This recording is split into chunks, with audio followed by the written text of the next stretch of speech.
Hello friends, welcome back to Prince Electrical Academy. आज हम high voltage engineering के एक बहुत ही इम्पोर्टेंट टॉपिक पर बात करने वाले हैं, जिसे हम कहते हैं स्टेप पोटेंशियल। स्टेप पोटेंशियल एक कंडीशन है जो कि क्रिएट होता है इलेक्ट्रिकल सब स्टेशन और एक्स्ट्रा हाई वोल्टेज के फील्ड में। इस कंडीशन का क्रिएट होने का रीज़न है हेवी फॉल्ट करंट। जब भी कभी सब स्टेशन में कोई फॉल्ट होता है तो हेवी करंट प्रोड्यूस होता है। यह हेवी करंट अर्थ वायर के थ्रू नीचे ग्राउंड में चला जाता है। जब यह हेवी करंट ग्राउंड होता है तो सब स्टेशन के सराउंडिंग का जो एरिया है उस एरिया में एक हाई पोटेंशियल राइज होता है। इस हाई पोटेंशियल की वजह से अगर हम उस सराउंडिंग में खड़े हैं या चलते हैं तो हमें बगैर किसी लाइव इलेक्ट्रिकल इक्विपमेंट को छुए बिना ही हमें इलेक्ट्रिकल शॉक लग सकता है। तो आइए इस वीडियो में हम इस स्टेप पोटेंशियल को समझते हैं और IEE स्टैंडर्ड 18 के अकॉर्डिंग हम इस स्टेप पोटेंशियल से बचने के लिए क्या क्या प्रिकॉशन हमें लेना है, जिससे हम हमारे वर्कर्स और हम अपने सब स्टेशन को सेफ रखें। तो आइए शुरू करते हैं। तो दोस्तों, क्या आप सोच सकते हैं कि किसी सब स्टेशन में बिना किसी लाइव इक्विपमेंट को छुए भी आपको बिजली का झटका लग सकता है? जी हाँ, ऐसा हो सकता है। जब सब स्टेशन में कोई अर्थ फॉल्ट होता है तो हाई वोल्टेज करंट सीधे ज़मीन में चला जाता है, जिससे आसपास की मिट्टी एक एक्टिव इलेक्ट्रिकल फील्ड बन जाती है। तो चलिए समझते हैं कि इस छुपे हुए खतरे के पीछे का रीज़न क्या होता है। फॉल्ट के कंडीशन में जब हेवी फॉल्ट करंट ग्राउंड हो जाता है तो उस पॉइंट पर ज़मीन का वोल्टेज बहुत तेज़ी से बढ़ जाता है। इसे ग्राउंड पोटेंशियल राइज कहते हैं। फॉल्ट वाले पॉइंट पर वोल्टेज सबसे ज़्यादा होता है और जैसे जैसे आप उससे दूर जाते हैं वोल्टेज कम होता जाता है।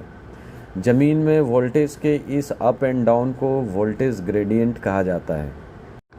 अब क्वेश्चन ये है कि स्टेप पोटेंशियल से हमें इलेक्ट्रिकल शॉक कैसे लगता है। जब आप चलते हैं तो हमारे दोनों पैरों के बीच लगभग 1 मीटर का गैप होता है। ज़मीन पर मौजूद इस 1 मीटर के फासले पर जो वोल्टेज का डिफरेंस होता है उसे ही स्टेप पोटेंशियल कहते हैं। मान लीजिए कि हमारे एक पैर के नीचे 1000 वोल्ट है और दूसरे पैर के नीचे 800 वोल्ट है, तो 200 वोल्ट का ये डिफरेंस हमारे एक पैर से एंट्री करके दूसरे पैर के ज़रिए करंट को पास कर देगा। भले ही यह करंट हमारे हट से होकर ना गुजरे, लेकिन इससे पैरों में ऐंठन आ सकती है, आप गिर सकते हैं और हमें एक हेवी इलेक्ट्रिकल शॉक लग सकता है। तो दोस्तों, आइए अब ये सीखते हैं कि इसकी क्या वोल्टेज लिमिट तय की गई है कि किस वोल्टेज लिमिट तक हमारे बॉडी को इलेक्ट्रिकल शॉक लग सकता है और जिससे हम गिर सकते हैं। तो दोस्तों, सब स्टेशन में काम करने वाले वर्कर्स के सेफ्टी के लिए IEE स्टैंडर्ड 80 में सेफ्टी स्टेप वोल्टेज की लिमिट तय की गई है। फॉर एग्ज़ाम्पल, कोई 50 किलो का आदमी है जो उस फील्ड के एरिया में खड़ा है और फॉल्ट का टाइम 0.5 सेकेंड है, तो उसके लिए टॉलरेबल स्टेप वोल्टेज की लिमिट लगभग 2330 वोल्ट मानी गई है। यानी जैसे ही इससे ज़्यादा वोल्टेज बढ़ेगा उस आदमी को electrical shock, heavy electrical shock लग सकता है। दोस्तों, आपको स्क्रीन पर एक ग्राफ दिख रहा होगा जिसे हम वोल्टेज ग्रेडियंट ग्राफ कहते हैं। अगर हम वोल्टेज ग्रेडियंट ग्राफ को देखें तो फॉल्ट पॉइंट से दूरी बढ़ने पर वोल्टेज बहुत तेज़ी से कम होता जाता है। फॉल्ट के ठीक पास केवल 1 मीटर के दूरी से ही 200 वोल्ट या उससे ज़्यादा वोल्ट कम हो जाता है। इसलिए इस कर्व को समझना ज़रूरी है कि हम जैसे ही उस फॉल्ट पॉइंट से दूर जाते जाएंगे ये वोल्टेज पोटेंशियल कम होता जाता है। तो इस ग्राफ को हमें समझना इसलिए ज़रूरी है क्योंकि हम इसको समझकर खुद को और सब स्टेशन में काम करने वाले वर्कर्स को सेव कर सकते हैं कि हम कितने दूर रहें या हमें कितना दूर रहना चाहिए जिससे हम सेफ और सुरक्षित रह सकें। अब दोस्तों हम बात करते हैं कि इस स्टेप पोटेंशियल से बचने के लिए हमारे इंजीनियरिंग उपाय क्या है, हमारा इंजीनियरिंग टेक्निक क्या इस्तेमाल हम करते हैं। तो इंजीनियर्स सब स्टेशन में स्टेप पोटेंशियल से बचने के लिए कई तरह के टेक्निक्स यूज़ करते हैं, जिसमें पहला टेक्निक है ग्राउंडिंग मेश। इस टेक्निक में हम सब स्टेशन के ज़मीन के नीचे तांबे के तार की एक मजबूत मेश बिछा देते हैं, यानी जाली बिछा देते हैं। तो यह जाली क्या करती है दोस्तों कि इस पूरी जगह में वोल्टेज को बराबर बराबर बांट देती है।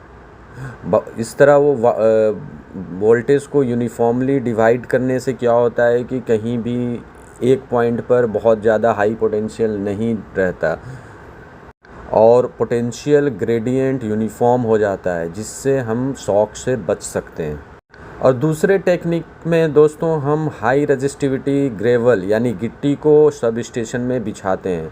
सब स्टेशन में 3 से 6 इंच मोटी क्रस्ट स्टोन यानी गिट्टी की परत बिछाई जाती है। इस बिछाई हुई गिट्टी का रेजिस्टेंस 3 किलो ओम पर मीटर या उससे भी ज़्यादा होता है। यह ग्रेवल्स हमारे पैरों के नीचे एक इंसुलेटिंग मटेरियल का काम करता है, यानी ये हमारे पैरों और मिट्टी के बीच में एक एज ए इंसुलेशन बिहेव करता है।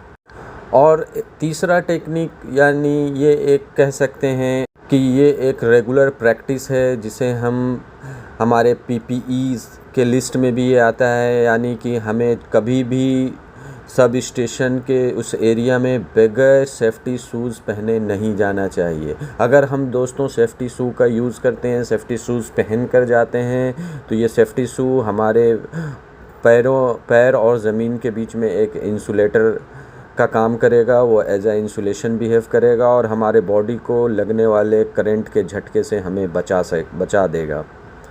तो दोस्तों इन प्रिकॉशंस को हम फॉलो करके इस स्टेप पोटेंशियल से लगने वाले इलेक्ट्रिकल शॉक से खुद को और सब स्टेशन में काम कर रहे वर्कर्स को बचा सकते हैं। स्टेप पोटेंशियल के अलावा एक और टर्म है जो कि हम लोगों ने अक्सर सुना होगा, जिसे हम टच पोटेंशियल कहते हैं। तो चलिए इस स्टेप पोटेंशियल और टच पोटेंशियल में क्या बेसिक डिफरेंस होता है उसे हम जानते हैं। तो टच पोटेंशियल दोस्तों, जब हमारा हाथ किसी लाइव मेटल स्ट्रक्चर को छूता है और हमारा पैर ज़मीन पर होता है, इससे करंट सीधा हमारे हार्ट से होकर गुजरता है। तो दोस्तों जब सब स्टेशन में ग्राउंड पोटेंशियल राइज हो तो हमें उस कंडीशन में किसी भी अनवांटेड मेटेलिक स्ट्रक्चर को नहीं छूना चाहिए, क्योंकि अगर हम किसी मेटालिक स्ट्रक्चर को छूते हैं तो करंट सीधा हमारे हार्ट से होकर ज़मीन तक चला जाता है।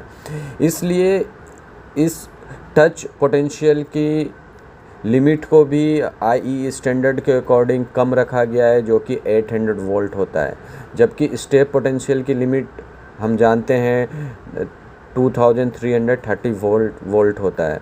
क्योंकि स्टेप पोटेंशियल में करंट हमारे एक पैरों से होकर दूसरे पैरों तक जाकर अर्थ हो जाता है, वो हमारे हार्ट तक नहीं जाता। इसलिए दोस्तों इस टच पोटेंशियल को हमें बहुत अच्छे से समझना है और इसका जब भी ऐसा कुछ कंडीशन सब स्टेशन में क्रिएट हो तो हमें इसका ध्यान रखना है कि हम अपने हाथों से किसी भी मेटेलिक स्ट्रक्चर को ना छुएं। तो दोस्तों शॉर्ट में हम कह सकते हैं कि ground potential rise, step voltage और टच पोटेंशियल को समझना सब स्टेशन में काम कर रहे वर्कर्स को सेफ्टी के लिए बहुत ही ज़रूरी है। अगर इसे हम अच्छे से समझें तो ये हमारी जान बचा सकती है। तो दोस्तों आज का वीडियो आपको कैसा लगा? अगर अच्छा लगा तो लाइक, शेयर और सब्सक्राइब करना ना भूलें। मिलते हैं फिर अगले वीडियो में। Keep learning, keep growing. Thank you so much.